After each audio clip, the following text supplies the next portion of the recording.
ang National Women's Month, syempre wag natin palagpasin itong conference about humanity. Kaya naman this morning makakausap natin ang mga babae who are pursuing the true beauty of women. Makakasama natin ang chapter president ng JCI na si Jai Tala. Good morning. Good morning. And ang project director for international ng JCI na si Marian Natuel. Hi, good morning. Good morning po. Syempre yung first question ko, Audrey, gusto ko muna itanong, ano ba yung JCI? Ano ba yung mission ninyo? Okay. Ang JCI o ang Junior Chamber International ay isang grupo ng mga kababataan na merong purpose to create positive change. Very simple, we just want to create positive change. At naniniwala kami na magagawa namin yon by connecting to the leaders of our communities. So parang ang pinaka-goal namin is to take responsibility for the communities that we are in. So imbes na nagrereklamo kami sa mga problema sa mga society or yung mga nakikita natin na challenges, we take action. We move into sustainable solutions. Gaano po ba kalawak itong JCI? Ito po ba dito lang sa may Metro Manila o NCR o sa buong Pilipinas? It's global. It's a global network of young and active citizens. So dito sa Pilipinas, merong over 100 na chapters and marami. It's global. And then, for this year, 2014, ano na po ba yung mga highlight na nagawa ng JCI? Sa amin, ang Junior Chamber International, Makati Princess Ordua, kami kasi all-female chapter kami. Puro babae lang kami. Sorry, hindi ka pwedeng sumali. Meron naman ibang chapter. Pero pwede ko isali yung mga mother ko or sister ko. Yung age kasi is 18 to 40 years old. So, meron siyang age. Meron namang mga JCI chapters na merong mga lalaki, meron ding mixed.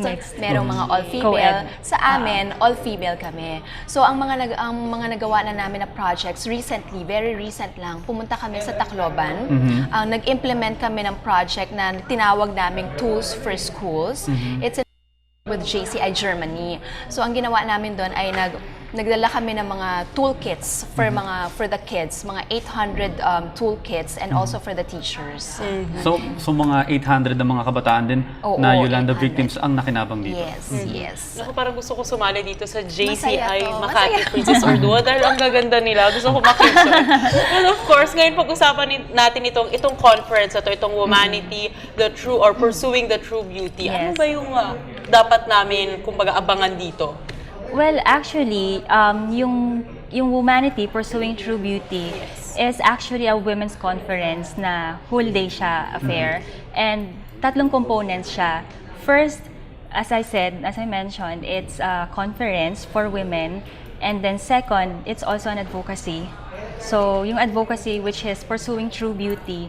And then thirdly, it's actually a community program as well. Kasi yung program na to, it will benefit yung mga kababaihan din who are victims of yung sinatawag nating VAUSI, which is VAUSI stands for Violence Against Women and Children. Yeah. Yung mga non-members ba ng JCI, maaari ding makisali dito or makilahok?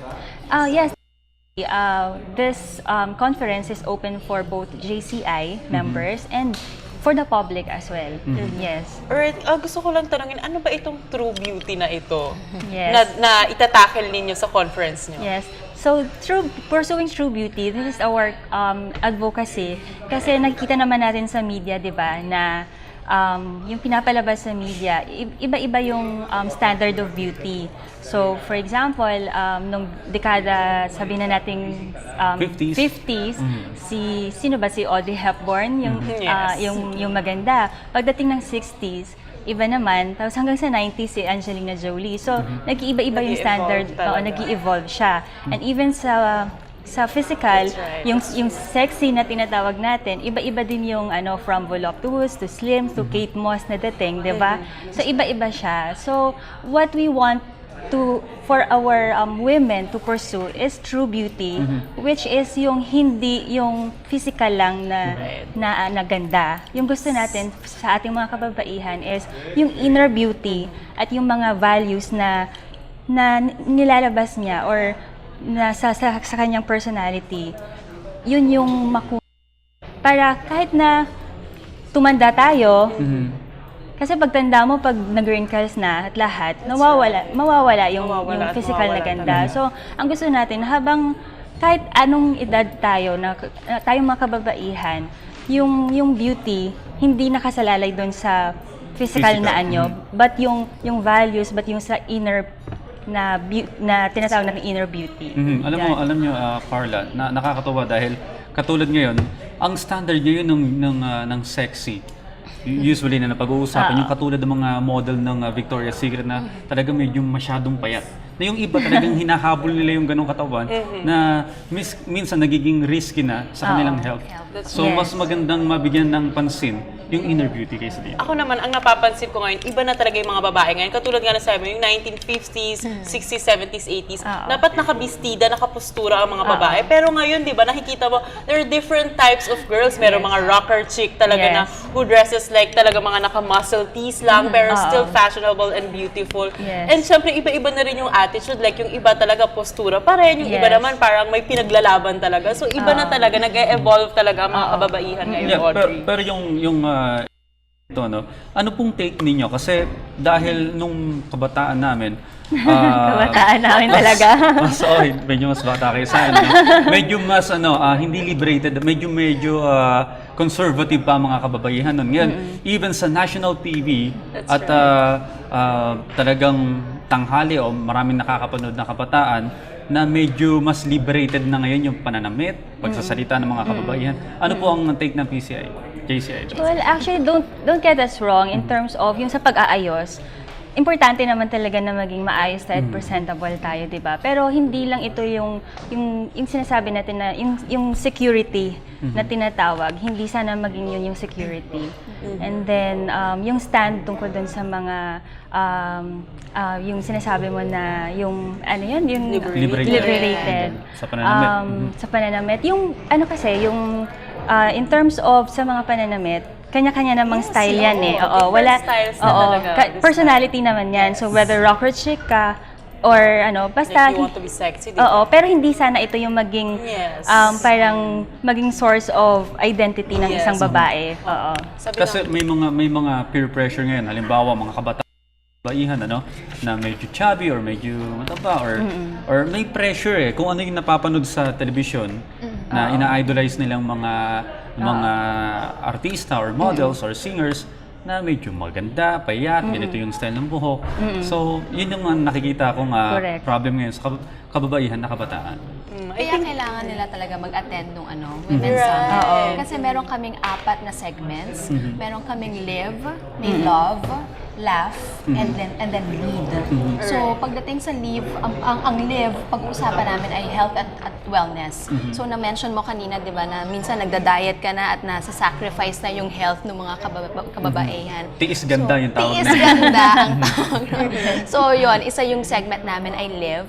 And then yung love namin, meron kami mga speakers na who will talk about love and relationships and marriages in general. And then laugh is, sabi nga ni Marian, is about inner beauty, your confidence. Na regardless of how you look, if you are confident naman within yourself. So, di ba, lalabas yun eh. Lalabas yun. Oo, lalabas talaga yun. And then lead, ito yung mga tao or yung mga kababaihan na who pursues their passion. Alright. Oh. So, bukod dito, ano ba yung mga activities? Ano yung, kunyari, sa live? Ano ba, this is a whole day event, Ano right? ba yung aasahan? Ano yung aasahan namin? So basically, we have a set of speakers. For Live, we have, for example, the editor-in-chief for Women's Health, si Ms. Lara Parpan. She will talk about pursuing true beauty through healthy and active lifestyle. And then we also have an OB gynecologist wherein she will talk about cervical cancer. What women needs to know about cervical cancer. And then sa love segment, we have a talk show format with our couple speakers. Then from there, the registered guidance counselor, Ms. Michelle Alignay, and then Ms. Wendy Valdez is also talking about love naman on a singles perspective while waiting.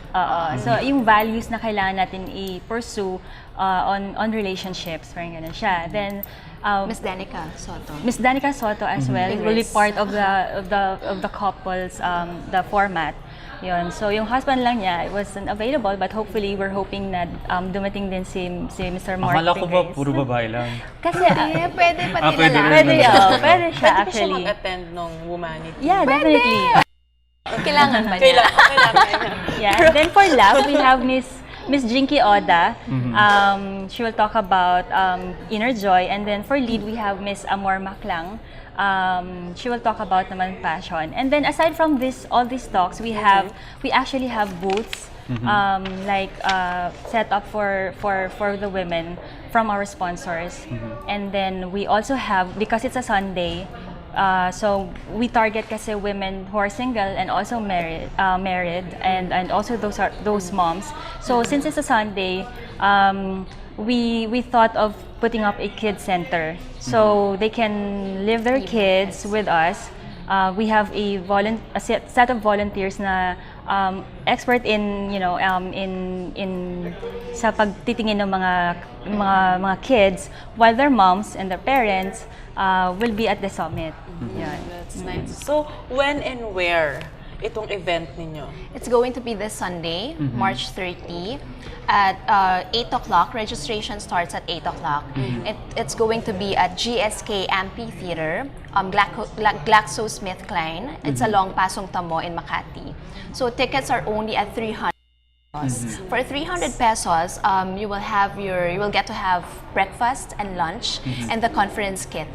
And of course, the kids section, if you have kids with you, you can leave your kids there. May food din sila doon and activities. Actually, sobrang sulit na siya at 300 pesos with this pool of speakers, and then meron na siya. And then the kids, they don't have to pay anymore if they bring the kids. Then imagine kung ano yung mababago sa pagkatao ng mga kabayang pupunta Yes. so for only 300 pesos. Yes. I'm very interested. Napakaganda ng mga topics na pag-uusapan. Yes. Pati yung mga speakers ninyo na parang mukhang, maganda talaga na mapakinggan mo yung perspective nila. Suggestion, next conference nyo, ba't hindi natin si Defensor, Senator Defensor Santiago? Kasi isa yan sa mga hinahangaan na kababaihan. Yes. Okay, so maybe you can give us your final message. Ang ganda-ganda kasi talaga nitong event na to. This is all Sana about pumunta talaga ka women rin. empowerment. Sa I Sunday. will really try This to Sunday. come. Alright, so message.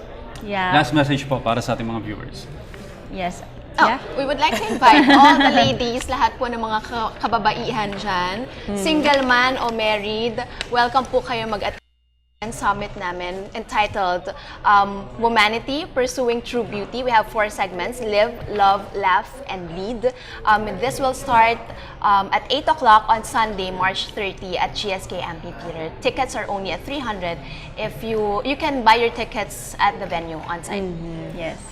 Okay, thank you so much. At ito nga, Maraming salamat. Thank you, maraming salamat. Thank you so much for your time. At ito nga, nakapanayam natin ang mga magagandang babae na to, na si Chai Talag, ang chapter president ng JCI, at si Miss Mariana 2L, ang project director for international ng JCI. Thank you so much Thank you. for your time. Maraming salamat.